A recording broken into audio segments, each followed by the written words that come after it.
Bismillahirrahmanirrahim. Assalamualaikum warahmatullahi wabarakatuh. Saya Aminah SPD, calon guru penggerak Angkatan 7 Kabupaten Aceh Utara, Provinsi Aceh. Saya berasal dari SMP Negeri 3 Dewantara. Pada kesempatan kali ini saya akan menyampaikan aksi nyata modul 1.4 tentang budaya positif di sekolah.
Assalamualaikum warahmatullahi wabarakatuh. Saya Al-Faizi, siswa SMP Negeri 3 Dewantara, kelas 71. Kemarin kami mau diskusikan tentang keamanan kelas bersama Ibu Aminah SPD. Setelah kami membuat keyakinan kelas, kami akan bertanggung jawab atas keyakinan kelas. Setelah kami merasakan, setelah ada keyakinan kelas saya menjadi nyaman dan teman-teman saya bersemangat untuk belajar. Terima kasih Ibu Aminah. Assalamualaikum warahmatullahi wabarakatuh.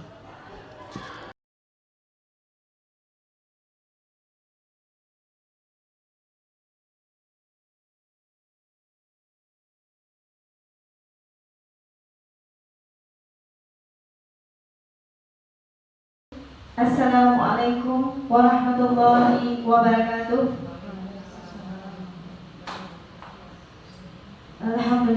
Alhamdulillahirabbil alamin, wassalatu wassalamu ala asyrafil anbiya'i wal mursalin wa ala alihi wa sahbihi ajmain. Amma ba'du. Rabbi shrah li sadri wa yassir li amri wahlul 'uqdatam min lisani yafqahu qawli. Segala puji bagi Allah masih memberikan kita kesehatan sehingga kita dapat berkumpul di ruangan yang sangat sederhana ini. Selawat beriring salam juga mari sama-sama kita selalu sajikan kepada baginda Rasulullah Sallallahu Alaihi Wasallam yang telah membawa kita dari alam jahiliyah ke alam yang penuh dengan ilmu pengetahuan. Terima kasih saya ucapkan atas dukungan guru-guru semuanya telah berhadir pada ruangan yang sangat sederhana ini. Terima kasih juga kepada rekan calon guru penggerak di kelompok kami di kelompok A dengan PP kami Bu Intan Lestari, kepada Ibu Maria SPD MPD dan juga kepada Bu Fauzah SPD. Saya berdiri di depan ibu-ibu semua pada hari ini adalah melakukan diseminasi modul 1.4 tentang budaya positif. Kami guru penggerak sudah melakukan pelatihan atau pendidikan guru penggerak mulai dari modul 1.1 tentang filosofi pemikiran Ki Hajar Dewantara, modul 1.2 tentang nilai dan peran guru penggerak, dan modul 1.3 itu tentang visi dan misi guru penggerak. Dan sekarang di modul 1.4 tentang budaya positif. Dan saya pun berdiri di sini hanya untuk melaksanakan tugas kami, tugas akhir di modul 1, yaitu melakukan sosialisasi tentang modul budaya positif. Seperti yang Ibu ketahui bahwa saya merupakan salah satu calon guru penggerak Angkatan 7 di SMP Negeri 3 Dewantara. Berikut saya perkenalkan dua orang. Yang laki-laki Bapak Irfan itu sebagai fasilitator kami. Kemudian yang perempuan itu adalah Bu Intan Lestari SPD. Beliau merupakan pengajar praktik kami. selama kami menjalani program guru penggerak di angkatan 7 ini. Baiklah, latar belakang kami melakukan aksi nyata sesuai dengan konsep pemikiran Bapak Ki Hajar Dewantara bahwa pendidik itu seharusnya menuntun siswa, menuntun siswa sesuai dengan kodrat siswa. Nah, kodrat siswa sekarang berbeda dengan kodrat siswa yang dulu. Maka siswa sekarang mungkin dia perubahan zaman sekarang ini merupakan zaman yang penuh dengan teknologi. Maka kita di sini sebagai guru menuntunnya sesuai dengan zamannya, sehingga terbentuk budi pekerti dia untuk membangun budaya positif di sekolah kita. Dan tujuan hari ini saya berdiri di sini adalah yang pertama, mari kita memahami konsep-konsep inti dari budaya positif. Kemudian kita menerapkannya di sekolah, dimulai dari hal-hal kecil yang bisa kita kasih contoh kepada siswa. Kemudian kita sebagai guru juga melakukan pembiasaan secara terus-menerus agar kita menjadi contoh bagi siswa kita. Kemudian kita seluruh warga sekolah juga memiliki motivasi intrinsik yang konsisten, yang tidak berubah-ubah. Mari sama-sama Bapak Ibu kita belajar bersama-sama. Karena saya di sini juga berdiri bukan untuk menggurui atau untuk menyindir Bapak Ibu semuanya, tapi saya hanya ingin memberikan pemahaman saya, menyebarkan pemahaman saya tentang apa yang sudah saya pelajari di modul 1.4, yaitu tentang modul budaya positif. Nah, apakah Ibu pernah mendengar kata-kata budaya? Ya, apa itu budaya? Kebiasaan. Kalau budaya positif berarti kebiasaan yang baik.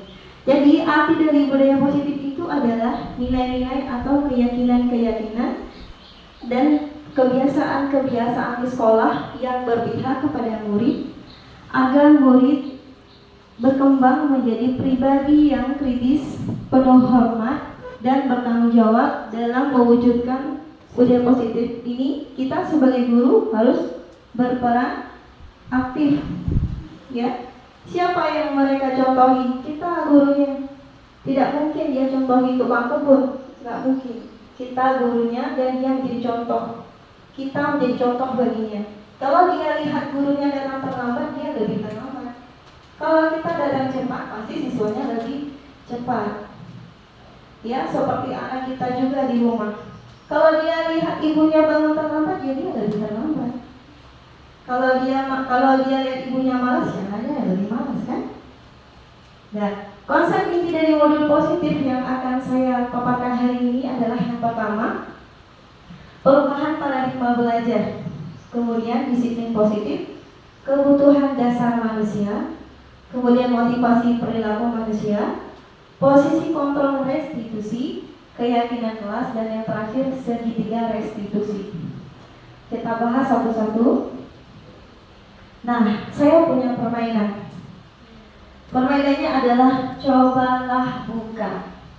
Ya, saya mau peserta yang di sebelah kiri itu A.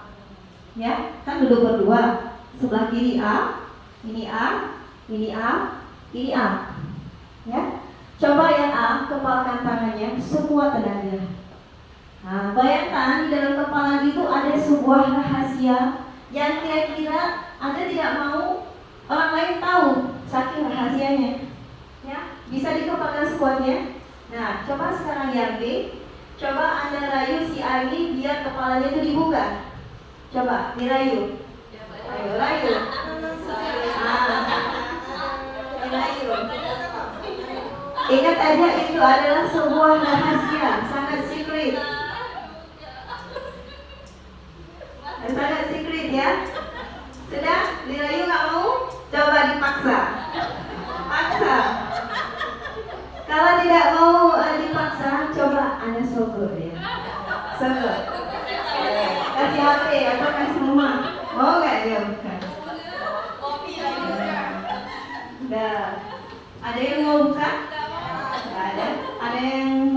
ada? Nggak ada. rahasia. Rahasia kan?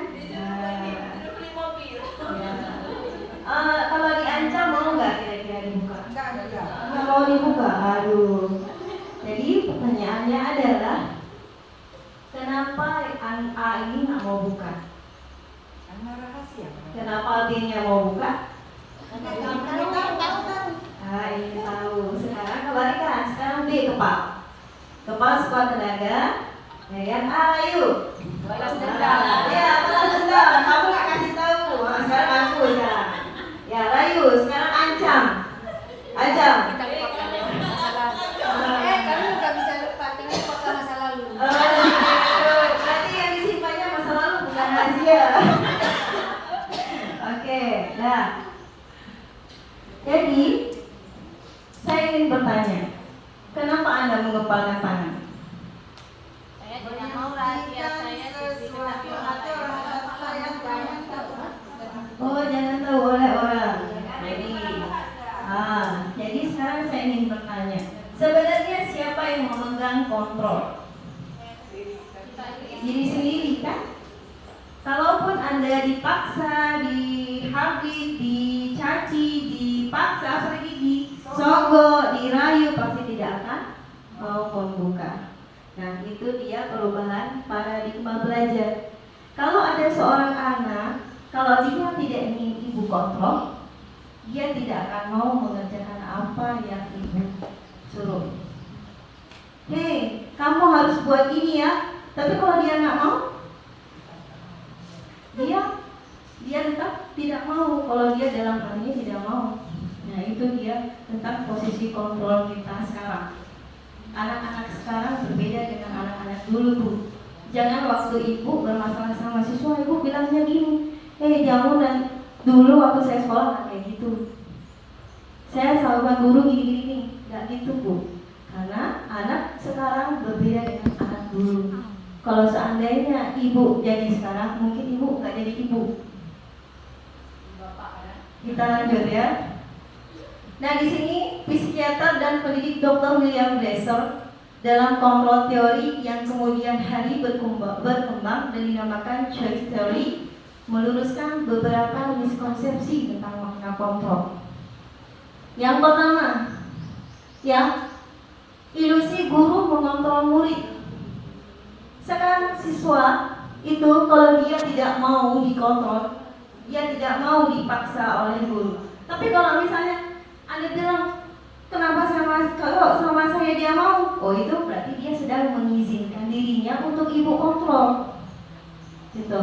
Kemudian teori bahwa semua penguatan positif efektif dan bermanfaat. Penguatan efektif itu bujukan, ya, bujukan dalam bentuk anak-anak coba buat ya, biar kalian dapat nilai 100, biar dapat ranking 1, ya, itu efektif. Tapi kadang-kadang itu nggak efektif sama siswanya. Itu kembali ke dia. Mau sebaik apapun ibu, seperti kontrol tadi, seperti waktu ibu kepal tangan tadi, kalau dia mau buka, nggak usah dirayu mau dibuka. Seperti tadi ya, Bu Dharma, ada masa lalu yang nggak usah digenggam, dilepaskan saja. Untuk apa digenggam? Nggak bermanfaat. Kemudian miskonsepsi lagi tentang menggunakan kritik dan rasa bersalah untuk mengontrol murid, mewujudkan identitas gagal.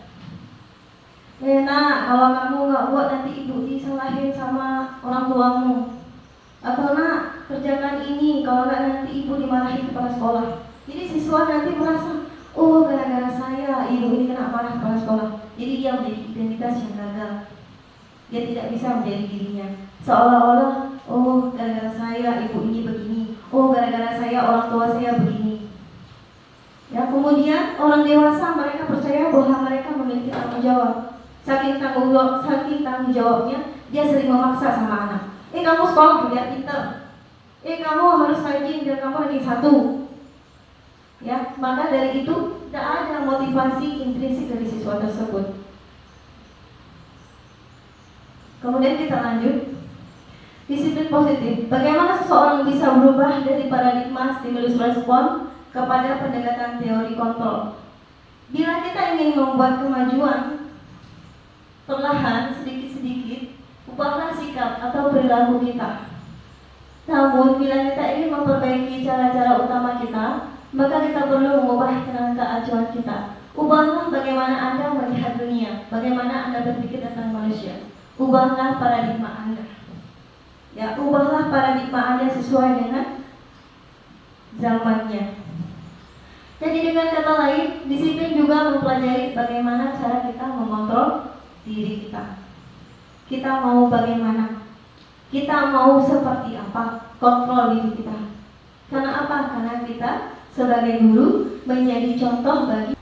Kemudian sebagai pendidik, tujuan kita adalah menciptakan anak-anak yang memiliki disiplin diri, sehingga mereka bisa berperilaku dengan mengacu pada nilai-nilai kebajikan universal dan memiliki motivasi intrinsik, bukan ekstrinsik.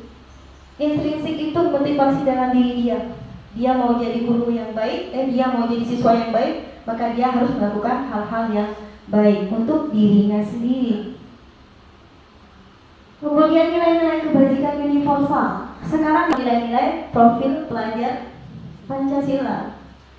Ya, itu nilai-nilai kebajikannya. Perilaku manusia. Diane Gerson dalam bukunya Restructuring School Discipline menyatakan ada 3 motivasi seseorang melakukan sesuatu. Yang pertama, ya, motivasi untuk menghindari ketidaknyamanan atau hukuman. Ibu datang cepat ke sekolah karena apa? Karena tugas dan tanggung jawab. Ada yang lain? Ibu hari ini ikut diseminasi karena apa? Dapat ilmu pengetahuan. Diseminasi kena tegur. Nyaman nggak? Ya. Hari ini kita sudah tahu siapa yang punya motivasi diri atau motivasi dari luar. Kemudian motivasi untuk mendapatkan reward, imbalan atau penghargaan dari orang lain. Ibu kesini mau dihargai ya, hadir di sini mau dihargai ya kan, dan menghargai diri sendiri dengan nilai-nilai yang mereka percaya. Nah, ini dia yang paling bagus motivasi dari perilaku manusia. Nah, ini dia motivasi perilaku manusia. Motivasi yang pertama untuk menghindari ketidaknyamanan atau hukuman. Biasanya orang yang memiliki motivasi ini, dia akan bertanya-tanya dalam hati dan dalam pikiran dia, apa yang akan terjadi apabila saya tidak melakukannya? Apa yang akan terjadi? Apakah saya akan dimarahi kepala sekolah atau saya diberikan teguran? Apa yang akan terjadi? Dan ini merupakan motivasi eksternal, motivasi dari luar. Kemudian yang kedua adalah motivasi untuk mendapatkan imbalan atau penghargaan dari orang lain. Biasanya orang yang memiliki motivasi ini, dia akan berpikir, apa ya yang akan saya dapatkan apabila saya datang cepat? Apa ya yang saya akan dapatkan kalau saya bekerja keras? Nah, biasanya orang yang memiliki motivasi tersebut itu adalah motivasi dari luar, eksternal, karena mengharapkan sesuatu, mengharapkan benda, mengharapkan pujian, itu dari luar. Kemudian motivasi yang terakhir adalah motivasi untuk menjadi orang yang mereka inginkan dan menghargai diri sendiri dengan nilai-nilai yang mereka percaya. Biasanya orang yang memiliki motivasi ini, dia akan berpikir, akan menjadi orang yang seperti apa bila saya melakukannya. Seperti ibu hari ini datang mengikuti diseminasi, berarti untuk belajar lagi tentang budaya positif dan memahami apa-apa saja itu budaya positif. Bukan karena takut ditegur atau bukan karena tidak ingin dipuji. Selanjutnya, coba Bapak Ibu lihat di sini ada kasus viral. Seorang guru terlambat ke sekolah, tidak boleh masuk gerbang pada muridnya.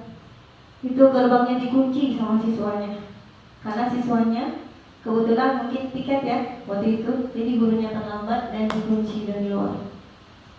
Nah ini sebagai seorang guru, saat Anda hadir mengajar di kelas tepat waktu, motivasi apa yang mendasari tindakan Anda? Apakah Anda datang tepat karena tidak ingin ditegur kepala sekolah? Nah, kembali pada diri Anda sendiri. Motivasi apa Anda selama ini? Ketika Anda melakukan sesuatu, refleksikan diri sendiri. Refleksikan, tanya sama diri Anda sendiri, bagaimana Anda sekarang? Anda bersekolah, Anda masuk kelas, Anda mengajar siswa, Anda melakukan hal-hal baik. Motivasi apa yang ada dalam diri Anda? Apakah karena ingin dipuji atau tidak ingin ditegur oleh kepala sekolah? Karena motivasi cuma 3, tidak lebih dari itu. Jika Anda sekarang memiliki motivasi tidak ingin ditegur kepala sekolah, beralihlah menjadi ingin dipuji. Jika Anda sudah ke tahap ingin dipuji, beralihlah menjadi motivasi karena ingin menjadi seperti apa yang Anda inginkan, menjadi orang baik. Nah, itu merupakan motivasi dari dalam, dan biasanya itu tidak akan pernah pudar walaupun kita sudah tua. Selanjutnya, nah, kita bahas tentang hukuman, konsekuensi, dan restitusi. Hukuman dengan restitusi. Hukuman itu bagaimana? Restitusi itu bagaimana? Hukuman lebih ke fisik. Lebih ke fisik. Hukuman ada pembelajaran di situ yang bisa diambil oleh siswa. begitu. Berarti kalau konsekuensi ada pembelajarannya. Ya. Kalau restitusi, bagaimana perbedaannya? Ya? Misalnya, ketika ibu mendapati siswa tidak mengerjakan tugas di sekolah, apa yang ibu berikan kepada dia? Coba diingat di kelas. Ya, bagaimana? Apa yang ibu lakukan?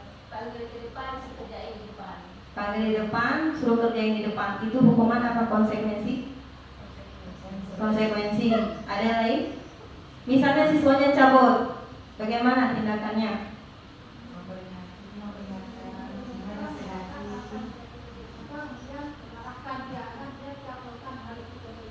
Ya, itu hukuman, konsekuensi atau restitusi?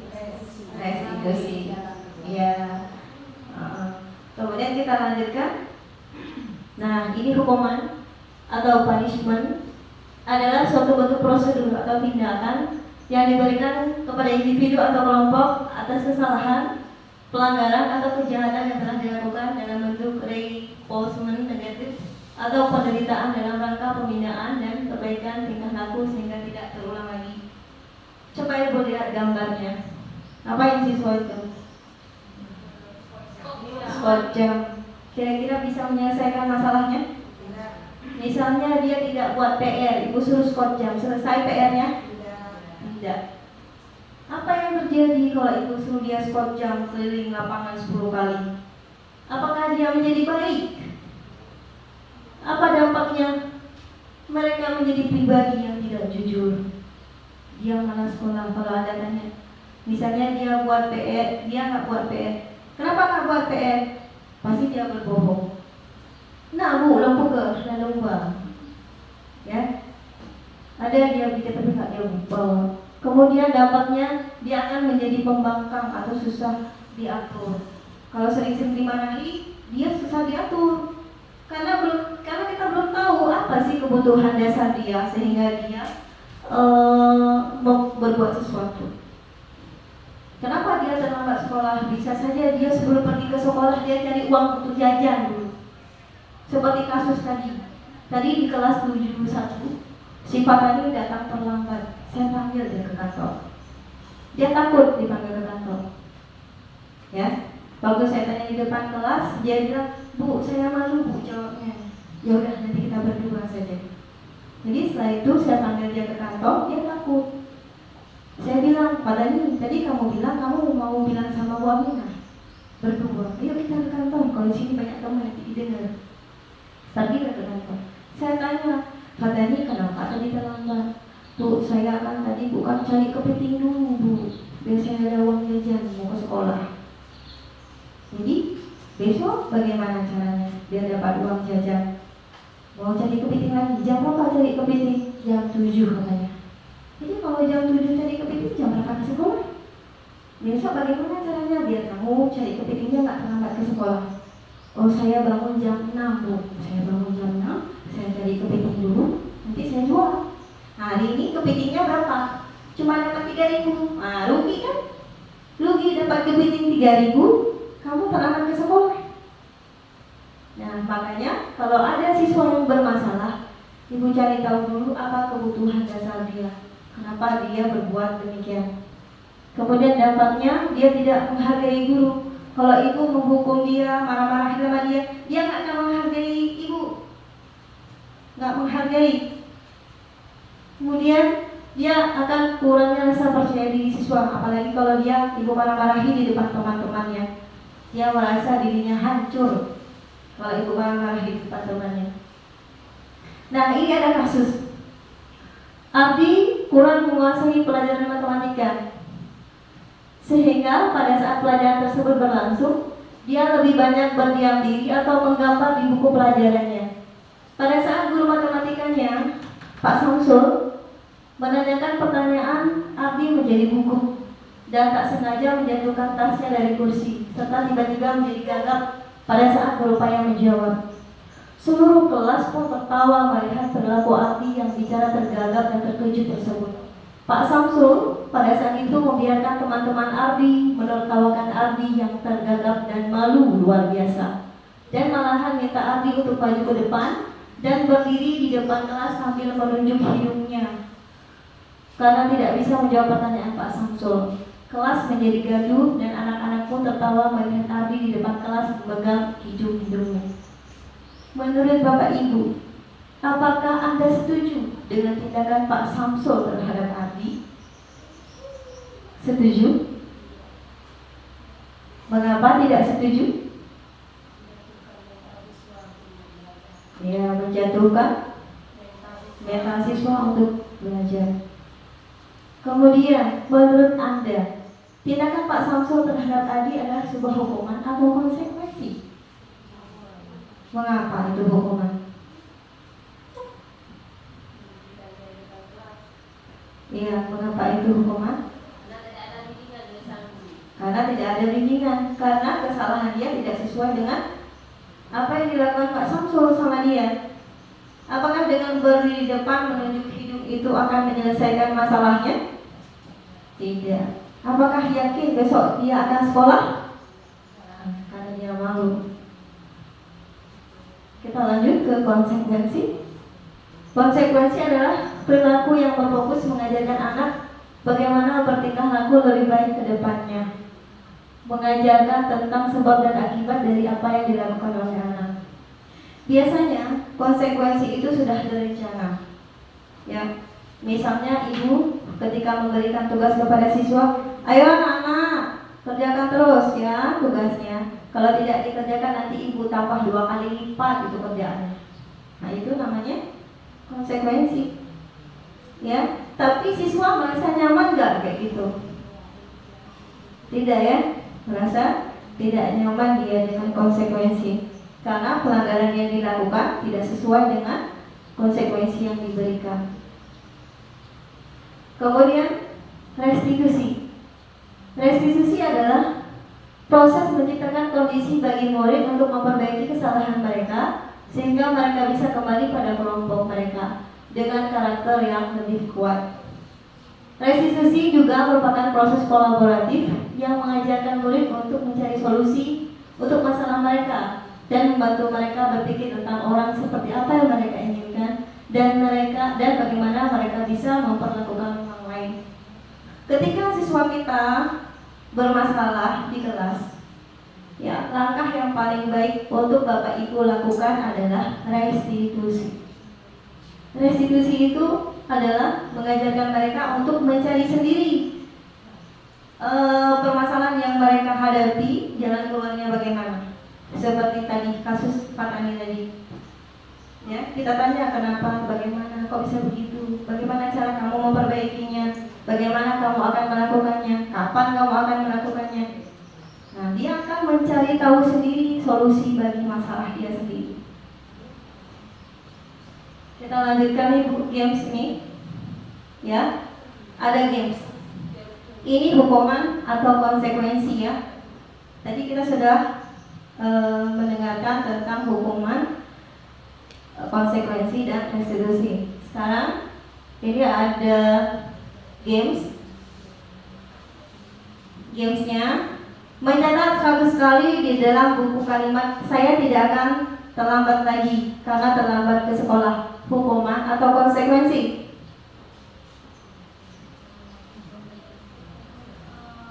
Mencatat 100 kali di dalam buku kalimatnya saya tidak akan terlambat lagi. Hukuman atau konsekuensi?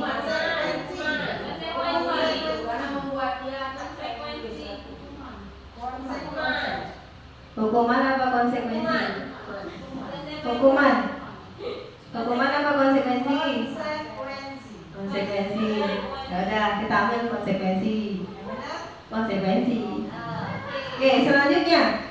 Lari mengelilingi lapangan basket 2 kali karena terlambat hadir di sekolah. Hukuman atau konsekuensi? Hukuman. Yakin hukuman? Yakin? Kira-kira kalau lari 2 kali capek nggak? Kalau lapangannya 3 kali 2 capek nggak? Ya kita ambil ini sebagai hukuman ya, karena siswa kita SMP ya. Kemudian membersihkan coretan yang dibuat di meja tulis. Hukuman apa konsekuensi? Matanya meramai. Konsekuensi ya. Kemudian murid diminta untuk push up 5 kali karena tidak menggunakan masker di sekolah. Hukuman. Kemudian menggantikan kertas tugas teman yang telah dicoret-coret. Konsekuensi. Terus murid diminta bertelanjang kaki sepanjang hari karena tidak menggunakan sepatu warna hitam sesuai peraturan sekolah. Hukuman. Kemudian berdiri di depan kelas sambil mengangkat kaki satu karena tidak bisa menjawab pertanyaan. Hukuman. Membersihkan tumpahan air di meja tulis karena tersenggol pada saat belajar. Konsekuensi. Membersihkan tumpahan air sudah. Kehilangan 10 menit jam istirahat untuk mengerjakan tugas karena terlambat datang dan tertinggal pelajaran. Konsekuensi. Duduk di bangku di pinggir lapangan pada jam istirahat tidak diizinkan bermain oleh guru piket karena mencederai teman saat bermain di lapangan. Hukuman. Terlambat hadir di pembelajaran daring 15 menit dan diminta untuk tinggal 15 menit sesudah kelas usai untuk membahas ketertinggalan pembelajaran. Konsekuensi. Lari mengelilingi lapangan basket 2 kali karena terlambat 10 menit untuk pelajaran PJOK. Hukuman. Kemudian membersihkan WC sekolah karena mematahkan pensil kawannya. Hukuman. Baik, kita lanjutkan. Ini ada sebuah kasus lagi, kita bahas kasus ya. Ibu Zahra, wali kelas 82, mendapat masalah. Murid-muridnya tidak bisa tertib berdiri antri di depan pintu kelas dan selalu berebutan masuk ke dalam kelas setelah jam istirahat usai. Ini tentunya sangat mengganggu proses pembelajaran, di mana kelas tidak dapat memulai tepat waktu karena Ibu Ana sibuk menenangkan murid-muridnya untuk waktu cukup lama. Akhirnya, Bu Anas berpikir cepat dan mengandalkan stiker bintang. Setiap murid-muridnya akan masuk kelas usai jam istirahat. Bu Anas akan mengiming-imingi murid-muridnya dengan stiker bintang. Siapa yang dapat berdiri lurus dan berdiri rapi antri di depan pintu, nanti dapat bintang ya. Itu kata Bu Anas. Sampai pada suatu saat Bu Anas sakit dan terpaksa digantikan oleh Pak Heru. Pak Heru tidak mengetahui tentang stiker bintang Dan benar saja, pada saat mau masuk ke kelas usai jam istirahat, murid-murid kelas 2 kembali berebutan masuk kelas. Apa yang terjadi dan mengapa? Pertanyaannya, berdasarkan teori motivasi yang telah kita pelajari tadi, ada 3 motivasi. Nah, kira-kira apa motivasi murid-murid kelas 2 untuk bersedia berdiri antri sebelum masuk kelas? Ayo, apa motivasinya? Ekstrinsik, ya, motivasi dari luar, karena dia kan mau berdiri antri gara-gara stiker bintang. Kemudian, adakah cara lain agar murid-murid kelas 2 Anda kira-kira apa alasan Doni melakukan hal itu? Situasi yang sedang dihadapi Bu Ambar di atas dalam konteks pendekatan disiplin positif, Bu Ambar sebaiknya apa yang harus kita lakukan? Misalnya itu terjadi pada kasus Ibu, ya, di kelas ada seorang siswa dia sering mengambil makanan temannya. Bagaimana cara Ibu mengatasinya? Bagaimana Bu Halimah? Jika ada siswa di kelas dia bermasalah sering mengambil makanan temannya, bagaimana itu Bu cara menghadapinya? Saya akan menanyakan alasannya, saya akan menasihati juga tingkah tidak baik. Ya, terima kasih untuk Bu Halimah. Berarti Bu Halimah akan menanyakan alasan dia, ya. Kalau Bu Kama bagaimana Bu? Janganlah mengambil makanan itu. Ya. Biasakan. Betul, mengatakan bahwa dia jangan mengambil, ya. Kalau Bu Umar kata siswa seperti itu, Saya mengatakan dan menganjurkan jangan sekali mengambil hak orang lain karena hak orang lain bukan hak kita. ya, terima kasih Bu Marlina. Bagaimana dengan Bu Zuraini? Tadi Katiana itu terus katanya kenapa mengambil makanan? Iya. Ada makanan, lu makanan kita harus tahu juga itu belakangnya. Iya, betul. Terima kasih Bu Zuraini. Nah, seperti yang sudah ibu-ibu sampaikan tadi, bahwa kita kalau mendapatkan siswa yang bermasalah, maka hal pertama yang kita lakukan adalah memanggilnya. Ya, maksud memanggil bagaimana? Jangan marahi dia di depan temannya. Dia akan menjaga harga dirinya di depan teman-temannya. Jadi, kalau ketika dia menghargai dirinya, takut dia jatuh, takut dia tidak dihargai oleh temannya, maka hal pertama yang ibu lakukan adalah memanggilnya, ajak dia berbicara. Kalau dia tidak mau, pegang tangannya Bu. Mungkin dia tidak pernah memegang tangan ibu, atau dia tidak pernah memegang tangan ibunya di rumah. Karena siswa-siswa umuran SMP itu dia sudah mulai menjaga jarak dari guru. Kalau dia tidak mau, pegang tangannya dengan lembut. Mungkin dengan sentuhan fisik dia akan tersentuh. Panggil dia, kemudian seperti yang ibu bilang tadi, tanyakan alasannya, kenapa kamu melakukan itu, ya. Kemudian ibu harus cari tahu kebutuhan apa yang belum terpenuhi dari dia. Ini kita akan bahas tentang 5 kebutuhan dasar manusia. Yang pertama adalah kebutuhan bertahan hidup, kemudian kasih sayang, karena mungkin orang tuanya tidak memasak atau dia tidak membawa bekal. Dia mengambil bekal makanannya itu karena dia itu tidak dimasaki oleh orang tuanya, ya. Dia pasti akan ibu panggil dan ibu marahi, dan ibu akan memanggil orang tuanya, ya, akan memanggil orang tuanya karena seringkali dia mengambil makanan temannya, dan disitulah dia merasa diperhatikan oleh orang tuanya. Berarti dengan gara-gara orang tuanya yang dipanggil oleh gurunya, jadi orang tuanya akan memperhatikan dia, akan memasak untuk dia kalau pagi, ya. Berarti kebutuhan dasarnya yang ingin dia penuhi adalah kebutuhan kasih sayangnya. Kemudian nomor 3 adalah kebutuhan kebebasan. Kebutuhan kebebasan itu merupakan kebutuhan ketika anak-anak melakukan sesuatu di luar keinginan dia. Misalnya, pada kasus Doni tadi, jika ibu bertanya, kenapa kamu mengambil bekal teman kamu? Kalau jawabannya, saya bosan bu, bekal saya itu aja bu, sambal goreng, sambal ini, sambal lado bu. Nah, di sini dia mau menu yang lain.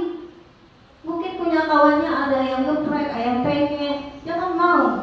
Nah, di situ berarti kebutuhan dasarnya adalah kebutuhan kebebasan. Dia mau menunya itu aja. Bu, saya bosan bu. Ini teman lauk nasi saya cuma sambal aja sama sayur rebus. Tiap hari itu tuh aja bu. Saya bosan bu. Makanya saya mau punya dia bu. Ada ayam penyet punya dia, ayam geprek itu punya dia, bakso bu. Saya mau itu. Nah, itu berarti kebutuhan dasar tentang kebebasan. Kemudian kesenangan. Senangan itu adalah ketika siswa ibu bermain ketika belajar.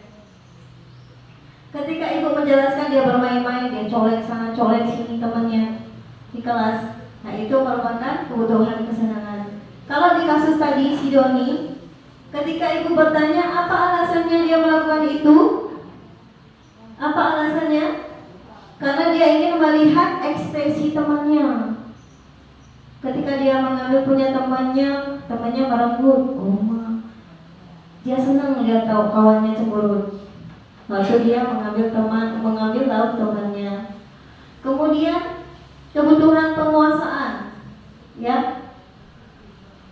Penguasaan itu ketika si Doni, waktu ibu tanya apa alasan dia melakukan itu, dia karena ingin teman-temannya menuruti dia.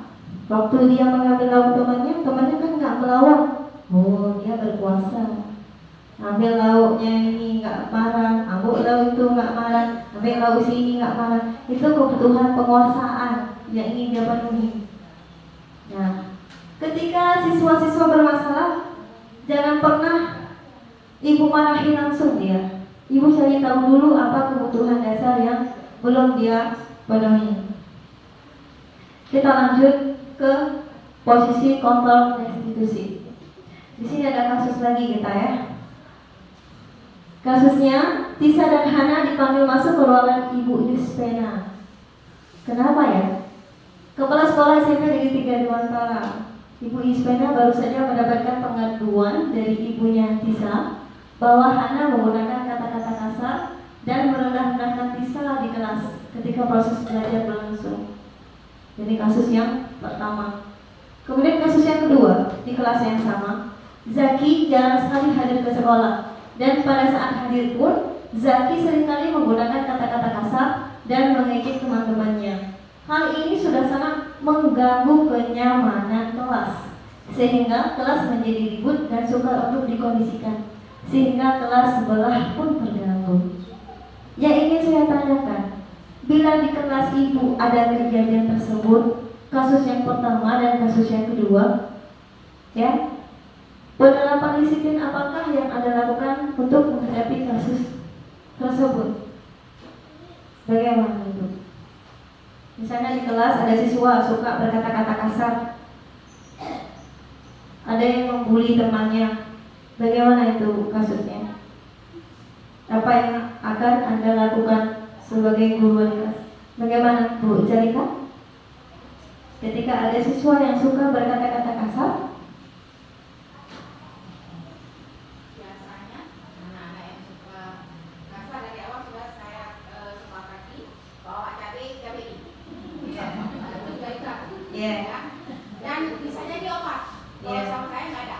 Iya. Jadi kata cara yang sama, kawan kedengaran dengar suara saya di sebelah pun, sebelah lokal sebelah pun saya dengar tanda suara. Iya. Cabai ini. Oke. Itu selesai. Selesai. Berarti kasus 1 dengan kasus 2 itu penerapan disiplinnya. Ya. Ya. Berarti itu hukuman atau konsekuensi? Jadi konsekuensi. Konsekuensi. Berarti kalau Perjanjian. iya, kalau konsekuensi itu sudah di Perjanjian. buat perjanjian. Kalau kamu nggak begini, kamu akan begini, gitu, ya. Konsekuensi. Bagaimana kalau seandainya wali kelasnya Bu Dharma? Apa yang akan Ibu Dharma lakukan kalau siswanya seperti itu? Yang pertama kita nunggu dulu siswanya. Iya.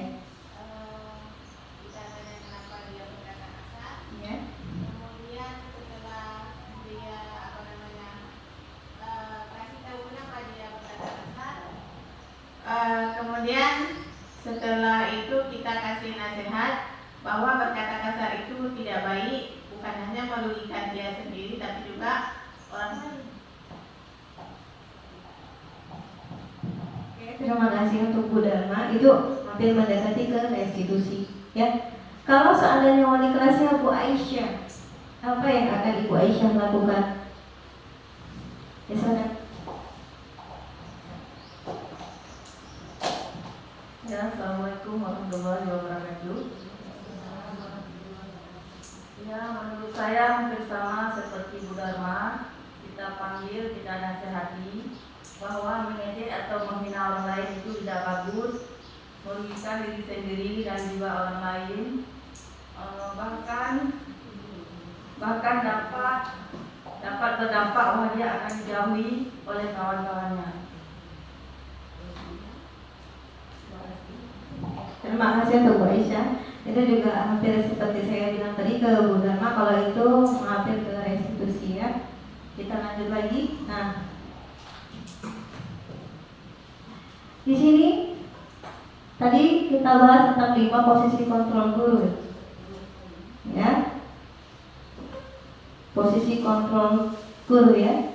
Yang pertama adalah penghukum.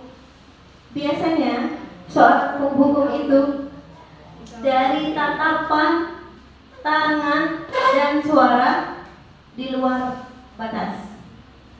Contoh misalnya, guru kalau marah matanya melotot, tangannya menunjuk kan?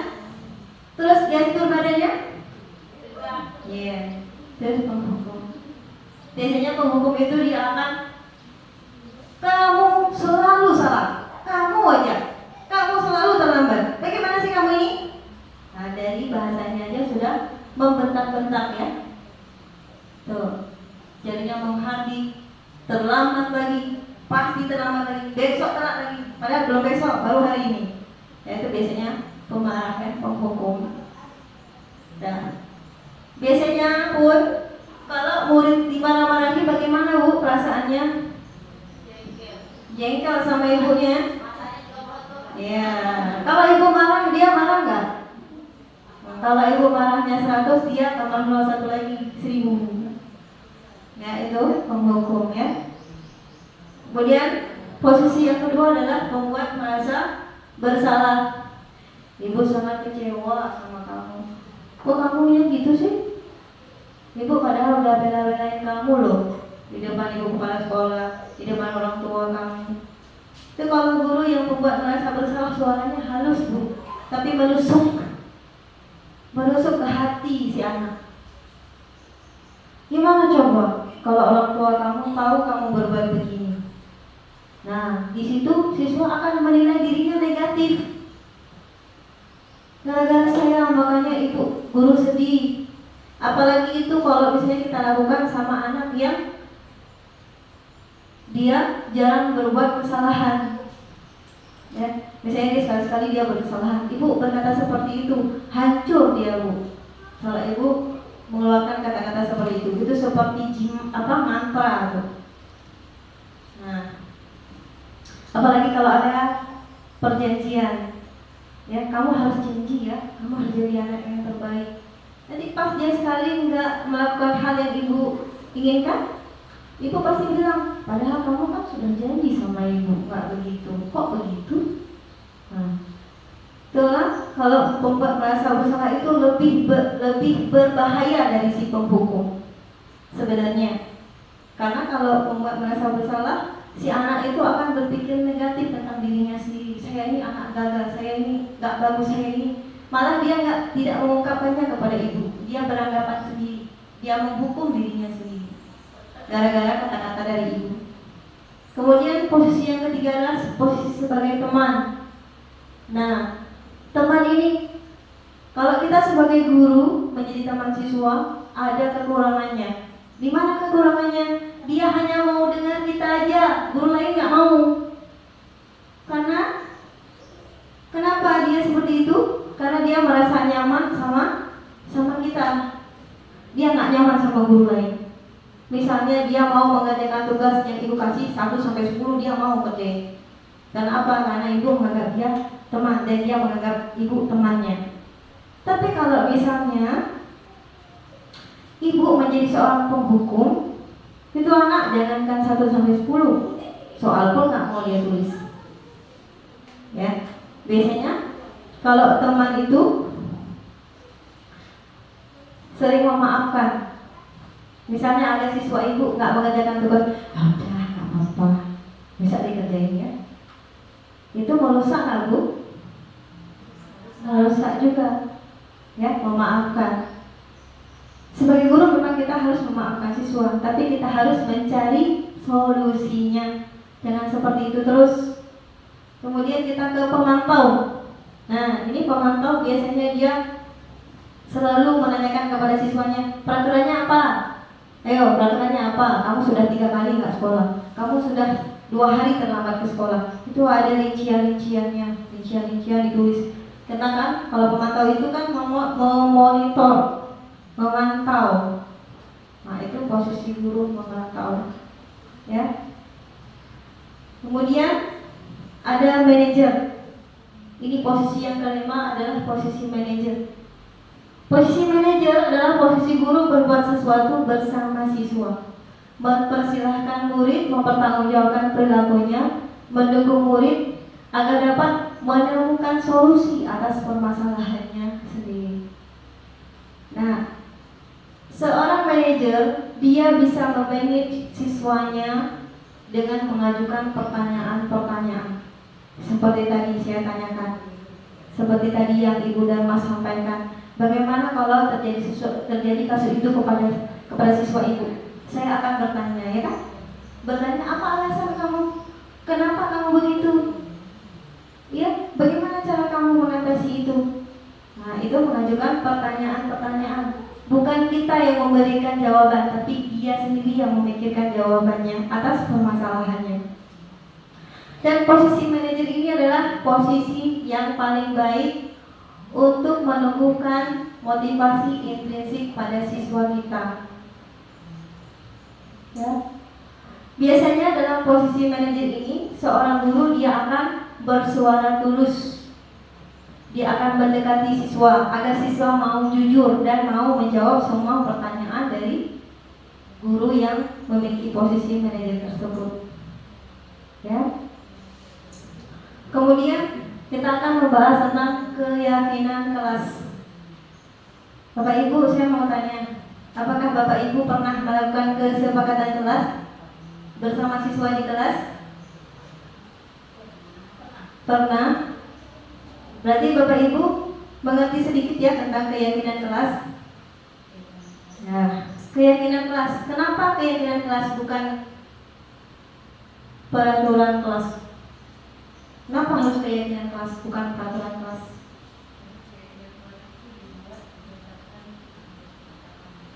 Ya, karena keyakinan kelas itu kesepakatan bersama siapa? Warga kelas dan guru kelasnya. Kita in SMP, ya, ada wali kelas dan juga ada guru mata pelajaran. Bagaimana menurut Ibu? Apakah hanya dengan wali kelasnya saja yang membuat kesepakatan kelas, atau kita sebagai guru setiap masuk menjelaskan keyakinan kelas atau kesepakatan kelas? Yeah. Di awal semester ya, guru dengan wali kelasnya, ya. Nah, pertanyaan tadi, kenapa keyakinan kelas bukan peraturan kelas? Saya ingin bertanya, Bu, ketika Ibu membawa kereta, kenapa Ibu memakai helm? Supaya aman. Oh, mematuhi peraturan. Nilai kebajikannya apa? Aman, keamanan ya. Keamanan dan keselamatan, itu dia. Kemudian mengapa Ibu mencuci tangan sebelum makan? Biar bersih. Bu Arya, kenapa Bu Arya? Biar bersih tangannya, biar sehat ya. Nah, itu nilai kebajikannya. Makanya dalam keyakinan kelas itu mengandung nilai-nilai nilai-nilai kebajikan ya yang disepakati antara guru dengan siswanya. Ya, di sini ada pembentukan keyakinan kelas. Bagaimana caranya? Keyakinan kelas itu bersifat lebih abstrak daripada peraturan yang lebih rinci dan konkret. Kemudian keyakinan kelas berupa pernyataan-pernyataan universal. Ya, kemudian pernyataan keyakinan kelas senantiasa dibuat dalam bentuk positif, bukan dalam bentuk negatif. Jangan buang sampah sembarangan, bukan seperti itu cara buatnya. Ya, buanglah sampah pada tempatnya. Bukan jangan ribut, tapi iya, jagalah ketenangan kelas. Jangan menggunakan kata jangan, tidak. Kemudian keyakinan kelas sebaiknya sesuatu yang dapat diterapkan di lingkungan tersebut. Kalau keyakinan kelas berarti hubungan siswa di dalam kelas, berarti dia dengan temannya, dia dengan gurunya, bukan dengan orang lain. Ya. Kemudian semua warga kelas hendaknya ikut berkontribusi dalam pembuatan keyakinan kelas lewat curah pendapat.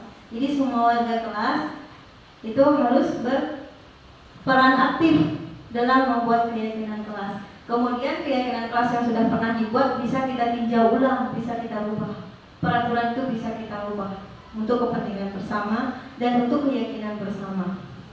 Nah, prosedur pembuatan keyakinan kelas itu mempersilakan warga kelas atau murid-murid di kelas untuk mencurah tentang peraturan yang perlu disepakati. Misalnya tentang suasana kelas. Bagaimana suasana kelas yang kamu inginkan? Bagaimana temanmu terhadapmu? Apa yang bisa dia lakukan? Apa yang kamu senangi? Apa yang tidak kamu senangi? Itu kita tanyakan. Kemudian kita catat semua masukan-masukannya. Kemudian kita susunlah dia sebuah keyakinan kelas. Dan selanjutnya kita tempelkan di papan tulis. Ini merupakan proses membuat keyakinan kelas yang pernah saya lakukan di kelas 72. Yang pertama saya lakukan adalah membagikan kertas sticky note kepada siswa. Kertas sticky note-nya ada 2 lembar, warna pink dan warna kuning. Kalau untuk warna pink itu saya suruh tulis kesepakatan kelas kita apa. Kamu mau suasana belajarnya bagaimana? Ditulis. Kemudian di kertas kuning saya suruh tulis peraturan sekolah. Peraturan sekolah apa yang kamu tahu? Saya suruh tulis. Kemudian siswa menulisnya, menempelnya di papan tulis dan membacakannya. Kemudian saya buat dia dalam bentuk kalimat yang positif. Kemudian dengan siswa saya mengetiknya keyakinan kelasnya. Kemudian siswa satu persatu saya panggil ke depan untuk menandatangani keyakinan kelas yang sudah kami buat, dan bersama siswa juga kami menempelnya di papan tulis. Kalau ibu mau lihat boleh di kelas 71 dan kelas 72. Kemudian segitiga restitusi. Tadi pernah di slide sebelumnya kan ada hukuman, konsekuensi, dan restitusi, ya kan? Masih ingat? Masih ingat? Nah, sebelum itu kita ice breaking dulu biar fokus, ya. Kalau saya bilang tepuk pagi, yang nggak tepuk saya denda. Ayo, motivasi apa itu? Tepuk pagi, siang. Kalau siang berapa kali? Pagi, siang, malam. Pagi, siang. Oke, gajah.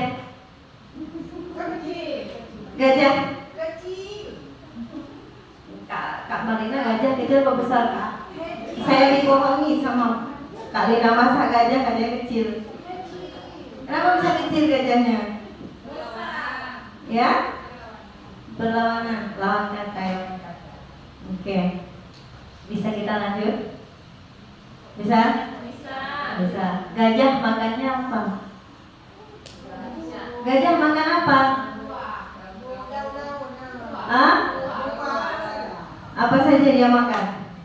Oke, kita lanjut. Berarti masih fokus. Nah, tadi kan kita sudah membahas hukuman, konsekuensi, dan restitusi. Nah, sekarang kita khusus ke segitiga restitusi. Segitiga bukan tuh, Bu? Segitiga bukan? Segitiga ya, segitiga restitusi. Di sisi yang pertama adalah sisi menstabilkan identitas. Ya, menstabilkan identitas. Setiap orang pasti pernah melakukan kesalahan. Ketika kita panggil siswa, kita tanya, apa alasannya? Apa alasan kamu mengambil makanan temanmu? Karena saya lapar, Bu. Nah, di situ kita bilang, setiap orang pasti punya masalah. Ibu juga pernah punya masalah seperti kamu. Nah, itu kita menstabilkan identitas dia. Mungkin waktu pertama kita panggil ke kantor, dia takut. Dia takut dimarahi. Ya, dia takut dimarahi sama gurunya. Dan disitulah kita stabilkan identitas dia. Semua orang salah, bukan kamu saja. Ibu juga pernah salah dulu seumuran dengan kamu. Juga pernah salah. Tapi di sini bukan masalah kamu yang ingin kita bicarakan. Bagaimana menyelesaikan masalah kamu? Itu yang mau kita cari solusinya. Ya. Kemudian sisi kedua dari segitiga restitusi adalah validasi tindakan yang salah. Nah, di sini kita tanya sama dia, apa alasan kamu melakukan hal tersebut? Ya, tadi waktu Bernama jelaskan kan menanyakan alasannya. Nah, itu ada di poin kedua. Ya, poin kedua. Apa alasan kamu melakukannya? Kenapa kamu pukul dia? Nanti dia sudah jelaskan. Nanti kita bilang, untung saja kamu pukul dia di kepala. Coba kalau kamu pukul dia lebih parah lagi, apa yang akan terjadi sama kamu? Nah, itu dia kita menstabilkan, memvalidasi tindakan dia. Kemudian sisi yang terakhir adalah menanyakan keyakinan. Nah, yang ingin saya tanyakan, kalau ibu tidak membuat keyakinan, segitiga restitusi itu jalan nggak? Nggak jalan kan? Nah, makanya itulah pentingnya keyakinan kelas.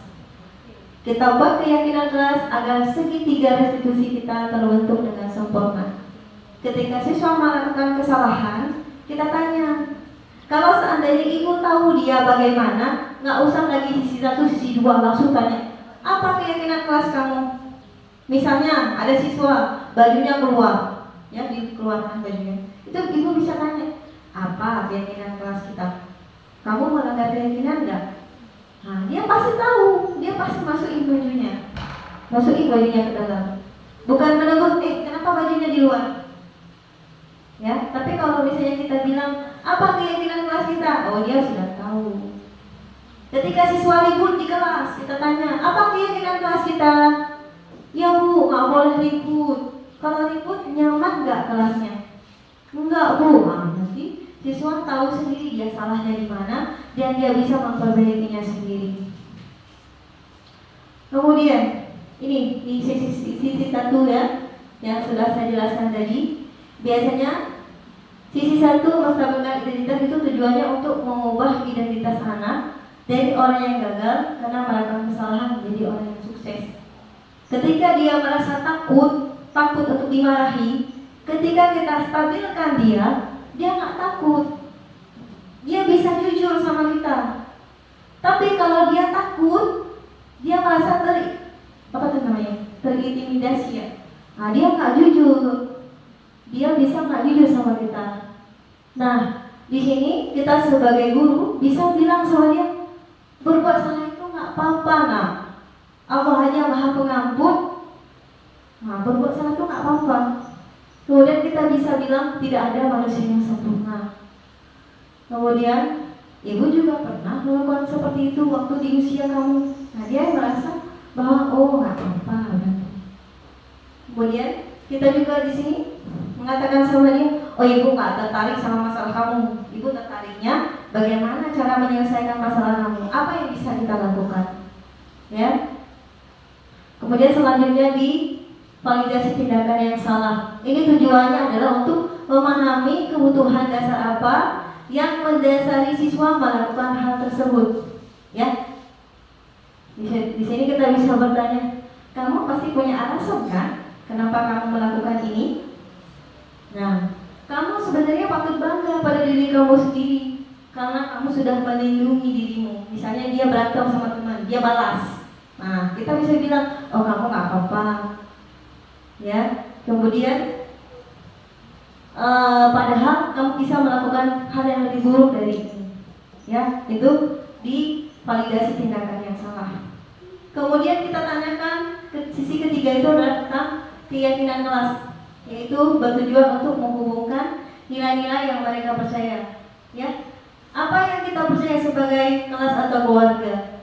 Terus apa keyakinan kelas kita? Itu yang kita tanyakan kepada siswa kita. Ya, di sini ada video ketika saya melakukan restitusi.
di luar.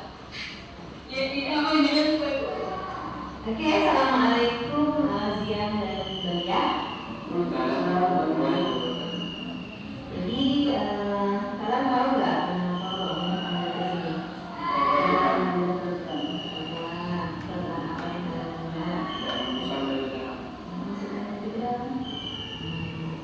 kita ya semua manusia nggak ada manusia yang ada salah, ya.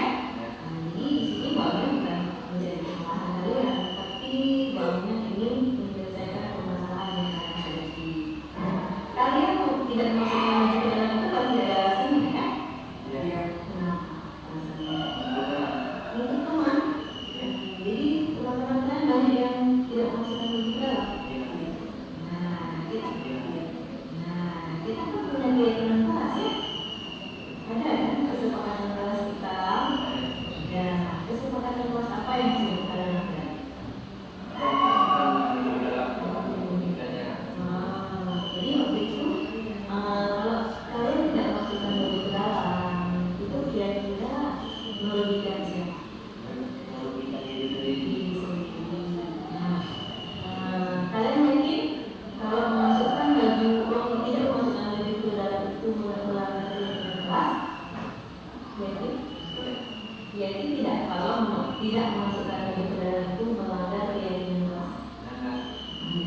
Perkenalkan, nama saya Rizka Nurbiza. Saya siswa dari kelas 82. Saya sekolah di SMP Negeri 3 Dewata. Tadi pagi saya berangkat ke sekolah. Jadi saya dipanggil oleh gurunya. Saya pikir saya akan dihukum, akan dimarahi. Padahal saya pernah diberikan beberapa pertanyaan. Dari pertanyaan itu saya menemukan solusi apa yang saya alami di sini. Terima kasih banyak. Assalamualaikum warahmatullahi wabarakatuh. Nama saya Muhammad Balia dan teman saya bernama Zaid Amadis. Saya dari kelas 8 di SMP Negeri 3 Dewata. Tadi pagi kami kedapatan tidak memasukkan wajib ke dalam celana. Kemudian Bu Mina memanggil kami dapur. Kami mengira kami akan diberikan sunat atau dimarahi. Ternyata kami hanya diberi pertanyaan dan kami menemukan solusi, yaitu mengira memasukkan baju ke dalam celana waktu memasuki pertandingan sholat. Terima kasih. Assalamualaikum warahmatullahi wabarakatuh.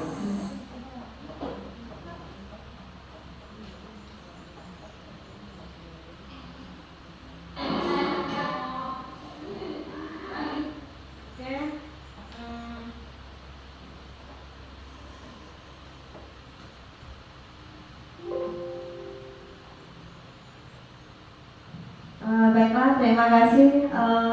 Demikian yang dapat saya sampaikan. Apakah ada pertanyaan? Bagaimana perasaan Anda sekarang? Apakah masih bersemangat? Masih, tapi wajahnya tidak. Mulut berkata lain, ekspresinya lain.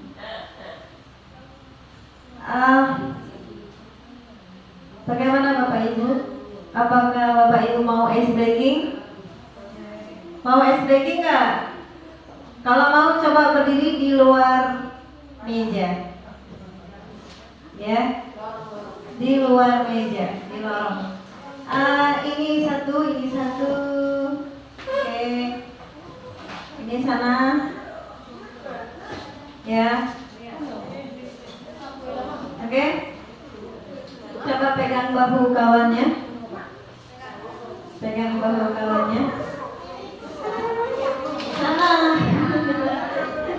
Jadi ice breakingnya, kalau saya bilang go, berarti Anda kalau bisa lompat kecil ke depan, ya, go, lompat ke depan sekali.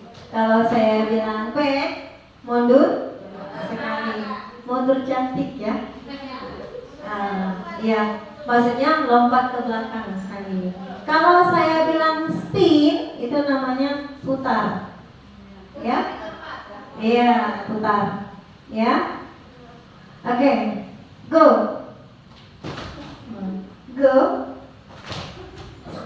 spin. Kenapa? Putar kan? Jangan tadi putarin ke belakang sana. Oke. Spin kan putar. Pegang bahunya, pegang bahu kawannya. Dah. Coba diurut bahunya, bahu temennya, diurut-urut. Enak nggak? Enak. Sekarang coba spin. Nah, pegang bahu kawannya, urut-urut, pegang bahu temannya. Enak. Oke, go. Go, back, dah. Oke, coba sekarang menghadap ke temannya, dua-dua, menghadap temannya dua. Yang ada kawan kasihan deh,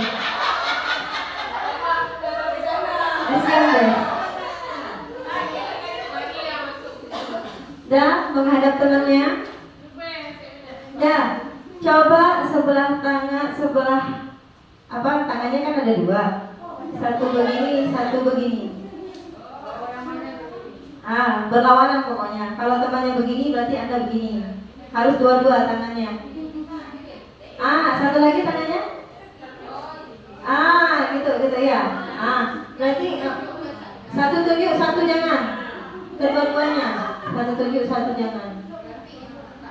Gitu. Gitu ya. Oke. Kalau misalnya saya hitungnya 3, coba tangan kawannya dipegang. Gitu ya. Kalau saya bilang 3 lebih, ya. Kalau saya bilang 3, kalau saya bilang 3, 3, ya. Atau 303, ya. Paham? Ya. Kalau saya bilang 3, mau 300, 30, iya, asal ada 3, itu tangan temennya siapa yang duluan pegang. Ya, oke. 1, 2, 4, 3. Iya, kalau saya bilang 3 kakak. Harus ada satu yang nangkap, jangan dua-dua. Siapa yang duluan? Gimana sih? Mau ditangkap kok pasrah? Oke? Siapa yang duluan tangkap maksudnya? Tuh ya? Oke. 11, 12, 15, 13.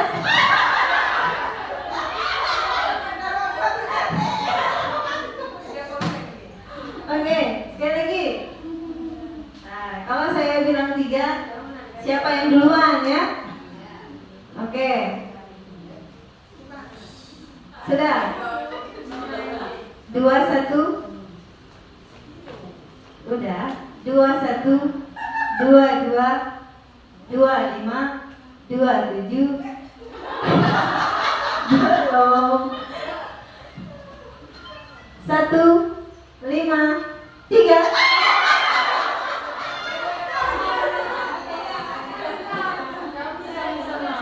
Sama-sama ya. Oke, untuk deretan ini saya mau eliminasi dulu. Deretan ini coba ininya ini. Kalau Kak masuk mas. Kalau saya panggil bocor ini, Kak Lina sama Kak Usa saling tembak. Siapa yang duluan? Boleh berdiri. Kakak kalau saya panggil harus menunduk biar orang ini bisa menembak. Ya. Ini mau saya eliminasi. Siapa yang saya panggil namanya menunduk, yang kiri sama kanan saling tembak. Tunduk gitu ya. Siapa yang saya panggil berarti sisi kanan sisi kirinya saling tembak. Oke. Siapa yang saya panggil? Oke. Bu Jalita. Aisyah duduk. Pertama dekatkan lagi. Ya, Bu Husna. Oke, Kak ini eliminasi duduk. Duduk di kursi ya, eliminasi. Oke, mau saya eliminasi lagi ya.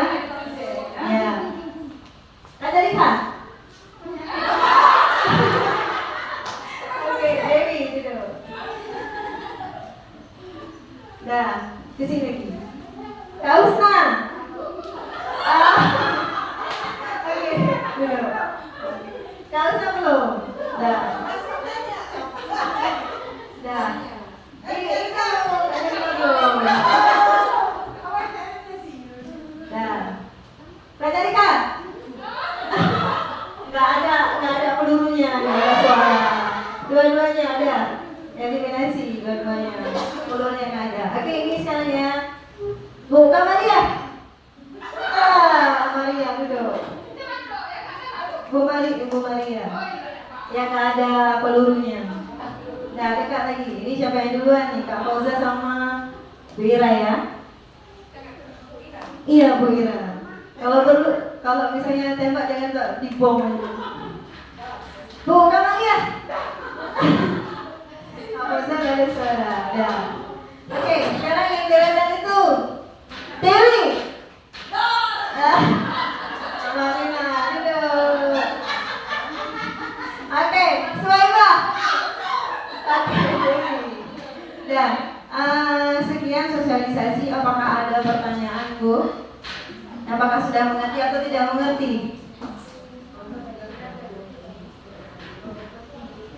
Apakah ada pertanyaan yang ingin ditanyakan? Iya. Ada beberapa kasus yang ditampilkan di depan. Itu kalau saya lihat itu tidak seberapa masalahnya.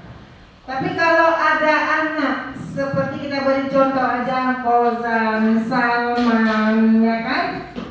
Itu bagaimana cara kita atasi? Itu saja pertanyaan dari saya, Pak. Ada lagi yang ingin bertanya? Ada lagi? Ada? Kalau Pak Tani masalah yang dihadapi adalah masalah yang lima tadi ya. Iya, kebutuhan dasarnya. Yang lima ada. Itu juga gimana cara? Karena kita kan ada rasa sayang Iya. guru di sekolah, tetapi kemampuan kita untuk memenuhi lima syarat itu nggak bisa. Ya, nggak semuanya bisa. Iya. Semua lima syarat tadi hanya bisa terpenuhi dengan orang tua dia.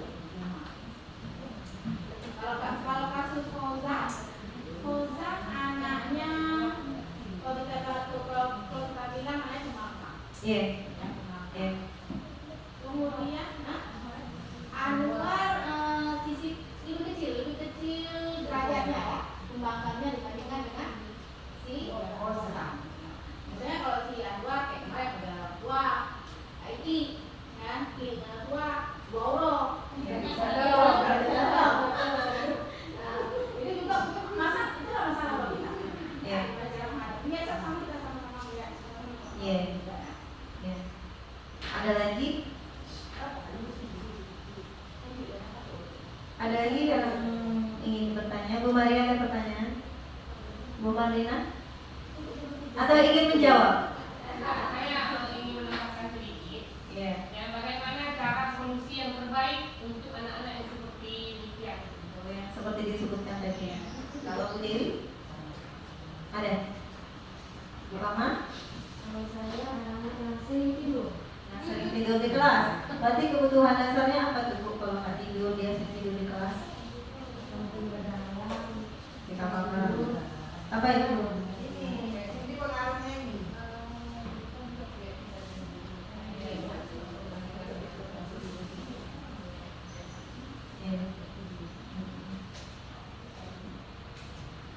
Jadi kan sebelum saya jawab, apakah ada yang jawab atau Kak Fauzan mau jawab? Baik, terima kasih ibu-ibu semuanya. Mungkin saya hanya ingin menambahkan sedikit bagaimana dia kita ya, sebagai guru. Boleh ya ibu berdiri supaya kelihatan wajahnya semua ya.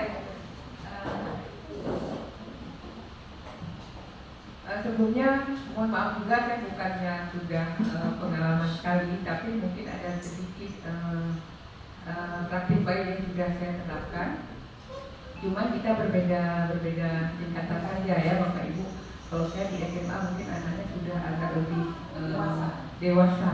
Cuma yang masih SMP ini cukup rawan ya, karena saya juga tetangga sekolahnya SMP. Jadi kelihatan memang ada SMP dengan SMA itu berbeda ya. Kalau dalam kasus anak bermasalah itu, mungkin hal pertama yang harus kita pahami itulah kebutuhan dulu, kebutuhan dasar sebagai manusianya. Ya, anak sering terlambat. Kita harus tahu kebutuhan apa yang belum terpenuhi sama siswa tersebut. Ya, sampai ke kebutuhan di keluarganya. Memang itu sepertinya karena kita belum biasa ya, mungkin itu bukan tugas kita. Kita kan guru, apalagi kita guru mapel, bukan wali kelas, apalagi itu hanya sekedar anggapan kita dulu ya. Saya juga beranggapan demikian. Itu kan tugas guru BP, tugas guru BK yang harus menangani siswa bermasalah. Tapi alangkah lebih bijaknya kita kalau kita sebagai yang namanya wali kelas kan sebagai orang tua juga ya, tahu persis keadaan anaknya. Jadi kita juga tahu bagaimana memperlakukan dia. ketika memang sudah dinasehati, diberi tindakan, tidak juga ada titik temunya. Mungkin yang terakhir itu tadi segitiga restitusi yang Ibu Aminah sampaikan, itu sepertinya memang cara yang paling tepat. Ya, kita sudah pahami dulu kebutuhan dasarnya apa. Perilaku menyimpang anak itulah penyebab dia melakukan perilaku yang menyimpang karena dia tidak terpenuhi kebutuhan dasarnya. Nah, kenapa dia berontak di sekolah, tidak mau mendengarkan? Mungkin di rumah juga dia tidak mendapat kasih sayang yang lengkap, kasih sayang yang utuh dari orang tuanya, atau mungkin dia tidak diakui keberadaannya. Keberadaan di rumah aja tidak diakui. Bagaimana dia mengakui kita di sini sebagai gurunya, sementara dia di rumah tidak diakui keberadaannya oleh orang tua. Ya, rata-rata memang faktor anak bandel itu kan, maaf kita bilang Bu ya, memang dari keluarga ya. Penyebabnya memang dari keluarga, karena sebenarnya madrasah pertama kan keluarga ya. Kita ini sebagai titipan ya, lanjutan. Tapi kembali lagi karena kita sudah berkomitmen jadi guru, setidaknya kita jadilah guru yang diingat anak seumur hidupnya. Saya yakin karena apapun materi yang kita kejar selama ini, bukan itu yang anak ingat nantinya, tapi yang mereka ingat adalah cara kita memperlakukan dia, cara kita menangani dia, sehingga menjadi pribadi yang berubah ya. Bapak Ibu yakinlah kalau saya tertantang sekali makanya datang ke tempat Ibu Aminah, karena memang ingin melihat situasi anak SMP itu seperti apa ya, cuma karena waktunya ya. Kalau permasalahannya sama di SMA juga seperti itu, anak telat, tidur di kelas ya, main HP. Kalau cerita main HP, tidur di kelas, mungkin kita bisa lakukan dengan trik bermain ya. Buat permainan supaya anak itu tidak duduk di tempatnya. Gerakan-gerakan seperti tadi, atau kelihatan kayak ini sebagian. Ayo kita buat ice breaking-nya supaya mereka lepas dari ini ya. Saya rasa kalau kita mengajarnya itu tidak terfokus kepada materi saja, anak-anak pasti tertarik. Kasihkan mereka kegiatan supaya tidak vakum di ruangan. Jadi ketika mereka ada kegiatan, tiduran itu enggak lagi. Misalnya kalau di sini boleh nggak Ibu bawa HP anak-anaknya? Nggak bisa ya. Kalau kami di SMA 1 Muara Batu, kalau kita yang bertanggung jawab boleh. Nanti dia setor kita, begitu kita masuk di kelas, kita bagikan punya orang tua dan simpan balik. Jadi HP juga bisa kita jadikan media pembelajaran. Bisa buat game ya, Kahoot ya, Kahoot, Quizzes, seru pokoknya kalau memang bisa dimanfaatkan dengan baik. Itu tadi kita buat kesepakatan dulu sebelum bawa HP. Boleh bawa, karena aturan sekolah nggak boleh. Kita yang mintakan izin terlebih dahulu buat kesepakatan dengan mereka. Saya yakin bisa kita lakukan asal sepakat lebih dahulu ya. Demikian Bapak Ibu. Saya rasa di sini sudah ada Bu Aminah ya. Mungkin ke depan ada beberapa kawan lagi. Harapan kami, ayo kita bergerak bersama memperlakukan keberpihakan kita kepada murid. Walaupun saya rasa cuma perhatian kita aja yang mereka butuh untuk anak-anak yang punya banyak masalah ya. Demikian Ibu, saya rasa berbagi cerita pengalaman apa yang sudah kami dapatkan di kegiatan guru penggerak selama ini. Oke, terima kasih untuk Bu Fauza yang sudah menjawab pertanyaan dari Ibu tadi yang sudah bertanya. Lebih ke kita melakukan pendekatan kepada siswa. Kita ajak dia berbicara dari hati ke hati kalau bisa. Tanya sama dia. Kalau kita memberikan hati kepada mereka, mereka juga akan memberikan hati kepada kita. Kalau Anda mau mendengarkan mereka, otomatis mereka akan mendengarkan Anda. Yakin itu. Tapi kalau Anda bersuara keras dengan mereka, mereka akan bersuara keras dengan Anda. Karena apa? Bagaimana Anda, begitulah mereka. Ya, terima kasih untuk kesempatan hari ini atas perhatian Bapak Ibu. Terima kasih untuk Bu Mariah dan Bu Fauza yang sudah hadir di sini untuk memberikan dukungan kepada saya, dan juga terima kasih sekali saya ucapkan kepada guru-guru hebat, ibu-ibu hebat di SMP Negeri 3 Dewantara yang masih bersemangat sampai sekarang. Semangat! Semangat! Terima kasih, maaf atas segala kekurangan. Namanya juga manusia pasti banyak kekurangan. Mohon maaf jika ada kata-kata saya yang salah. Ada nggak yang salah? Banyak yang salah. Saya mohon maaf. Assalamualaikum warahmatullahi wabarakatuh. Assalamualaikum warahmatullahi wabarakatuh. Saya Husna SAG, guru di SMP Negeri 3 Dewantara, sekaligus Wakil Kepala Sekolah di SMP Negeri 3 Dewantara. Diseminasi yang dilakukan oleh Bu Aminah SPD, calon guru penggerak Angkatan 7 dari SMP Negeri 3 Dewantara, tentang budaya positif, memberikan kami pemahaman dan penjelasan yang sangat detail akan konsep-konsep inti dari budaya positif yang harapannya akan kami laksanakan dan akan kami terapkan di lingkungan sekolah kami. Dimulai dari diri kami sendiri Dewan Guru, kemudian seluruh warga SMP Negeri 3 Dewantara untuk menjadi contoh bagi siswa-siswi kami hendaknya. Dan budaya positif itu akan terwujud secara perlahan-lahan di lingkungan sekolah kami. Terima kasih untuk Bu Aminah SPD. Wassalamualaikum warahmatullahi wabarakatuh.